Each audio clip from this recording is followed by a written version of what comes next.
Hello साथीहरू, नेपालमा TikTok ब्यान भएसँगै टिकटक चलाउन टिकटक युजरहरूलाई धेरै गाह्रो भइरहेको छ। कि त VPN युज गर्नु पर्यो होइन।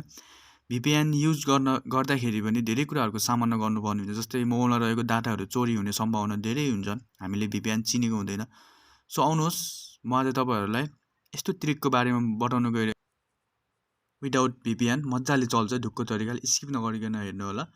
र फर्स्ट अफ अल त च्यानलमा नयाँ हुनुहुन्छ भने च्यानललाई सब्सक्राइब गरिदिनु होला, भिडियोलाई लाइक कमेन्ट र सेयर गर्न नबिर्सिनु होला। फर्स्ट अफ अल म तपाईँहरूलाई मेरै टिकटकमा गएर पहिला देखाउँछु, अनि त्यसपछि तपाईँहरूलाई लाइभ प्रुफ यो सेटिङ गरेर देखाउँछु। म आफ्नो टिकटकमा गएँ,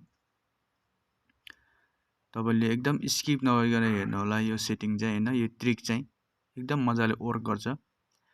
सो सिम्पली म चाहिँ आफ्नो टिकटकमा जान्छु होइन।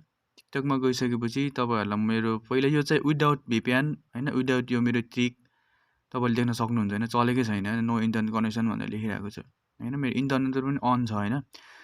अनि तपाईँहरूले चाहिँ अब फर्स्ट अफ अल तपाईँहरू आफ्नो सेटिङमा जानुपर्ने हुन्छ। सेटिङमा गएर DNS लेख्नुपर्ने हुन्छ। तर तपाईँहरूको कुनै पनि सेटिङमा हुँदैन भने सर्चिङ एप्स भनेर लेखेको हुन्छ मेनुमै होइन। सर्चिङ एप्समा गएर तपाईँहरूले चाहिँ DNS प्राइभेट DNS लेख्नुहोस्, नभए पनि DNS मात्र लेखे पनि तपाईँहरूको मोबाइलमा छ भने चाहिँ आउँछ। मैले चाहिँ DNS लेखेँ, तपाईँहरूले देख्न सक्नुहुन्छ त्यहाँ प्राइभेट DNS भनेर आएको छ। त्यसमा तपाईँहरूले क्लिक गर्नुपर्ने हुन्छ।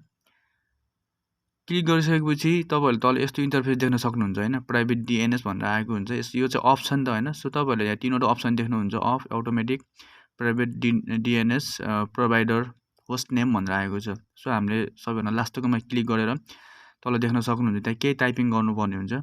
हाम्रो मेन भनेको यसमै छ होइन। मैले चाहिँ यहाँ लेखेँ, तपाईँहरूले देख्नु होला DNADGUSARD.com। तपाईँहरूले यो लेखिसकेपछि तल देख्न सक्नुहुन्छ क्यान्सल द सेपमा क्लिक गर्नुपर्ने हुन्छ। सेपमा क्लिक गरिसकेपछि तपाईँहरूले देख्न सक्नुहुन्छ नि यहाँ चाहिँ अब हाम्रो वाइफाई चाहिँ हाम्रो चाहिँ अब DNSमा कन्भर्ट भयो। यसले चाहिँ कुनै पनि बन्द रहेको एपलाई चाहिँ चल्न मद्दत गर्छ। सो तपाईँहरूले देख्न सक्नुहुन्छ होइन। अघि कस्तो थियो अगाडि, अहिले चाहिँ कस्तो मजाले चलिरहेको छ होइन। सो लाइभ पनि बिस्तारै खुल्छ होइन। यो चाहिँ मैले छिटो स्क्रल गर्दाखेरि चाहिँ नखुलेको हल्का हल्का। सो तपाईँहरूले देख्न सक्नुहुन्छ भिडियोहरू कस्तो मजाले चलिरहेको छ होइन। सो सिम्पली तपाईँहरूले यही तरिकाले ट्रिक तपाईँहरूले अपनाउन सक्नुहुन्छ होइन। नो VPN चलाउँदाखेरि हामीलाई धेरै मुस्किलको सामना गर्नुपर्ने हुन्छ।